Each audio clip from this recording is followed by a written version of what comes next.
The Tupolev Tu-16, whose NATO reporting name is Badger, is among the first Cold War icons. It was an essential element of the nuclear threat to the Western world, fought on many fronts, and of course, constantly badgered NATO surface fleets. Today, we're investigating the Tu-16, the Soviet workhorse bomber.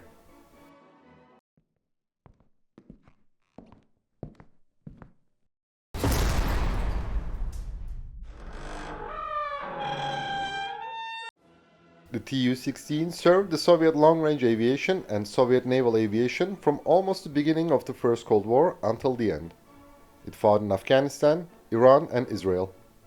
China first produced the aircraft under license as the H-6 and then developed its unique variants, which are still in service. Since it is a well-known aircraft, we will only briefly mention the Tu-16's development history and variants, and skip the design to free up more time for the combat stories. The Badger's story begins immediately after the Second World War. In the late 1945, creating a long-range bomber capable of hitting targets within a radius of up to 3,000 kilometers became one of the vital programs for the Soviet Air Force. The Soviet Navy also needed such aircraft to counter the superiority of Western surface forces by hitting them from a long distance. So, Moscow began formulating requirements for a future long-range bomber with a turbojet engine immediately after the Tu-4, the Soviet reverse-engineered copy of the US B-29. After comprehensive studies on a jet engine transonic bomber and swept-wing design, the Tupolev Design Bureau decided on its final configuration for the requirement in April 1949. It was defined as the Project 88. In the same year, the development of the notably powerful Mykolaiv AM-3 turbojet was completed, and the USSR tested the RDS-1 nuclear bomb and began preparations for serial production of the RDS-3. So everything was on track to create the new Soviet jet bomber. The Tupolev began building the Project 88 prototype in 1950. It made its maiden flight on April 27, 1952 and won the competition against the Ilyushin IL-46 in 1952. 1 year later, the serial production of the aircraft, now called Tu-16, began. The new jet bomber entered the Soviet Air Force service in May 1953.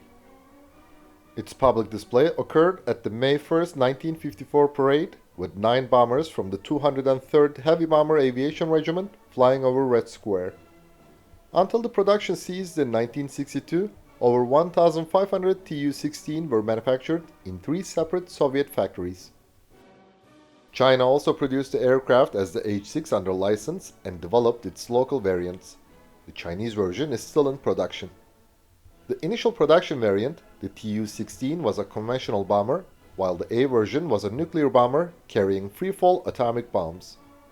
Unlike the previous model, the Tu-16A had a bomb bay electric heating system to provide the necessary conditions for the nuclear munition. The Soviet naval aviation received 76 Tu-16Ts, the maritime strike torpedo bomber variant. All aircraft were later converted into the S configuration, the lifeboat carrier variant used for search and rescue operations. Just around the time the Tu-16 became operational, missile technologies advanced to a certain level, so the USSR began to convert these bombers into missile carriers. The aircraft designation was changed depending on the missile type carried.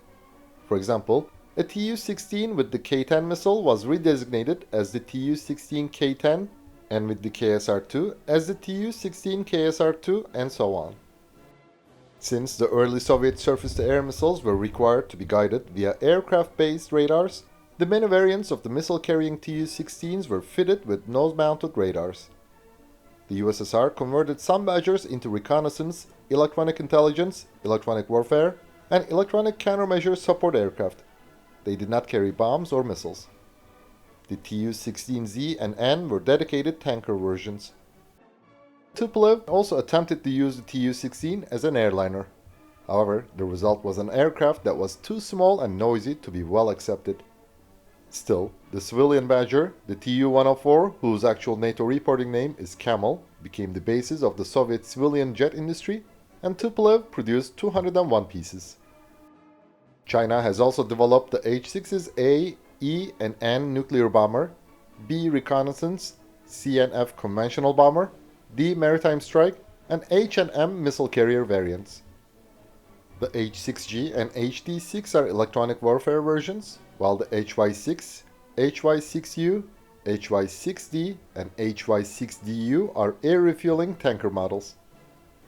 The latest evolution of the H-6, the H-6K, is still in production, and its maritime strike variant is the H-6J. For more comprehensive information and analysis, please watch our video H-6K and H-6J, the new Chinese strategic bombers with long-range precision strike capability. China, Egypt, Indonesia, Iraq, and the USSR are the former operators. After the collapse of the USSR, Armenia, Azerbaijan, Belarus, Georgia, Russia, and Ukraine inherited some Badgers, but they quickly retired them. Some sources also mentioned Kazakhstan and Uzbekistan, but we couldn't confirm this information. China still operates the H-6.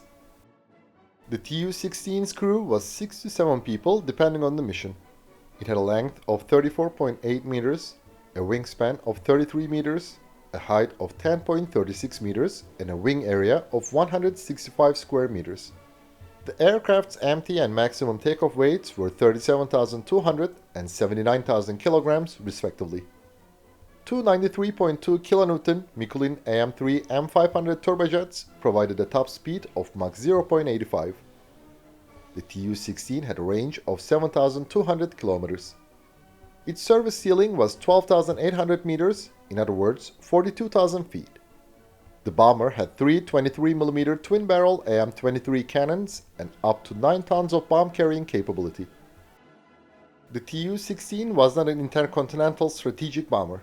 Its Western counterparts were the US B-47, the British V-bombers, and the French Mirage 4. Due to advancements in the Soviet surface-to-air missile capability in the 1960s, Western countries changed their tactics from high-altitude bombing to low-level strikes. However, the new doctrine caused the rapid wearing out of their aircraft. So, the B-47 was removed from service in the 1960s. The Brits soon retired the Valiant, which had design flaws, and converted the Vulcans and Victors into missile carriers. Yet, this conversion was also a short-term solution. The ballistic missiles relieved the remaining V-bombers in nuclear strike missions. Although Mirage 4 maintained its position until the 1990s, it had a relatively small payload and short range compared to the Tu-16. On the other hand, the USSR remained as the only great power that persistently continued to design and build medium long-range bombers due to its specific geopolitical and military strategic position. Such aircraft were practical to attack Western European countries and Western surface fleets. The Tu-16 was the aircraft that dropped the first Soviet hydrogen bomb, RDS-37, on November 22, 1955. Just in 1962, it conducted 24 nuclear bombing tests. Several types of Tu-16 would operate jointly and in numbers in a maritime strike mission during a possible Third World War. First, its maritime reconnaissance variants would use their radars to locate a NATO carrier battle group. Then, the missile carrier versions would launch various missile types such as anti-radiation, jamming, and of course anti-ship ones. To complicate the task of the defenders, the last group would include both sea-skimming missiles and missiles that fly with a ballistic trajectory. Besides, guided missile submarines would join the saturation attack from different directions. Some anti-ship missiles would carry nuclear warheads. In the 1970s, it was the scariest nightmare of NATO's naval planners. To prevent such attacks, the USA developed the F-14 Tomcat with AIM-54 Phoenix missiles, which increased the air cover radius from 300 to 500 kilometers. Thankfully, the Soviet Tu-16's war against the US-led allies remained theoretical. Still, during the Cold War, there were some incidents that had lethal consequences. On May 25, 1968, a Soviet Tu-16 crashed into the sea while badgering the aircraft carrier USS Essex. During interception missions between 1970 and 1973, the US Navy F-4s collided with the Tu-16s at least 4 times. The Soviet Badgers conducted flights from Kamchatka to Vietnam to harass US fleets and Japan in the region and to gain intelligence. During these missions, called the Tokyo Express, they frequently violated Japanese airspace. In one incident on December 9, 1987, A Soviet Tu-16 reconnaissance aircraft passed over Kadana Air Base of the Japan Air Self-Defense Forces. In response, Japanese F-4EJ fighter jets opened warning shots. Still, the Badgers with the Red Stars fought only in Afghanistan. Due to the hot and high environment of the region, the Soviet fighter jets occasionally experienced operational difficulties. So, the USSR began to use the Tu-16s and Tu-22Ms for airstrikes against Mujahideen. The Badger's typical loads in such missions were 12 FAB-500 bombs, each containing 213 kilograms of explosives.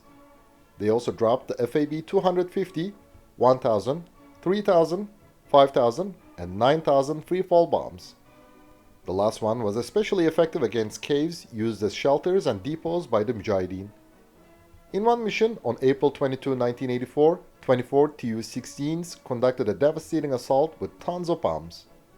Since the Tu-16s dropped their loads from high altitudes, they were immune to the air defense weaponry of the Afghan rebels. However, during missions near the border, the Badgers violated Pakistani airspace several times.